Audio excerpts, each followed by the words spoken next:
بسم اللہ الرحمن الرحیم۔ السلام علیکم۔ جو لوگ بھی دبئی جاتے ہیں، آج پاکستانی کے ساتھ بہت بڑا فراڈ ہو گیا۔ دبئی میں 40,000 درہم جو ہے ایک بندے سے چھین لیے گئے، اور کس طرح فراڈ کیا اس کے ساتھ، کس طرح لڑکی نے اپنے پاس بلایا اور اس کے ساتھ 40,000 درہم کا اسے چھین لیے گئے، وہ کس طریقے سے۔ تاکہ یہ سب کچھ اس لیے بتاتے ہیں، تو ایک تو گناہ ہے بہت سخت کہ آپ یہ کام کریں اور پھر آپ کا اپنا ہی نقصان ہو جاتا ہے، اللہ تعالیٰ بھی ناراض ہوتا ہے۔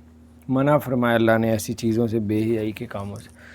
دبئی پاکستانی جو ہے وہ گیا، اس نے وہاں پہ جو ہے مساج سینٹر، اس نے کوئی نیٹ سے ریسرچ کیا اور رابطہ کیا مساج سینٹر میں۔ انہوں نے کہا رشیا کی لڑکی جو آپ کا مساج کرے گی، فلانے فلیٹ پہ چلے جائیں۔ وہ بڑے مزے سے اس فلیٹ پہ گیا، اور وہاں پہ جب دروازہ نوک کیا اور دروازہ جب کھلا تو اس نے سوچا تھا رشین جو جس کی تصویریں دکھائی تھیں وہ مساج کرے گی۔ جب دروازہ کھلا تو کالن حفشی تھی، ایک حفشی عورت تھی، جس نے اس کو پکڑ لیا، پکڑ کے، اور 3 اور حفشی آگے، اس نے پکڑ کے اس کو 6 گھنٹے تک فلیٹ میں بند رکھا، اور اس کے پاس جو 500 درہم تھے وہ بھی چھین لیے۔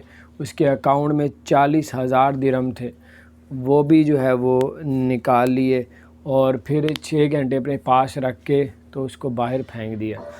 تو پھر جب باہر پھینکا تو اس نے باہر نکلتے ہی پولیس کو فون کیا، پولیس اسی ٹائم آ گئی۔ وہ 3 بندے جس نے پکڑا تھا وہ سارے بھاگ گئے، اور عورت جو تھی کالے حفشی تھی جس نے اس کو ویلکم کیا تھا، اندر بلایا تھا، اس کو پکڑ لیا گیا۔ اس کو 3 سال کی قید فوری طور پہ دے دی گئی ہے، اور 28,000 درہم اس کو جرمانہ کیا گیا ہے۔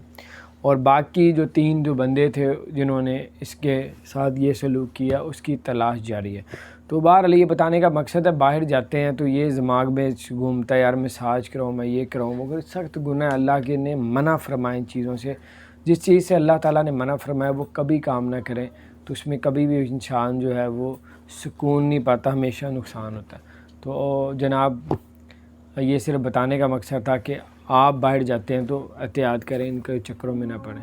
اپنا خیال رکھیں، چینل کو سبسکرائب نہیں کیا ضرور سبسکرائب کر دیں، بیل آئیکن پریس کر دیں تاکہ نہیں سے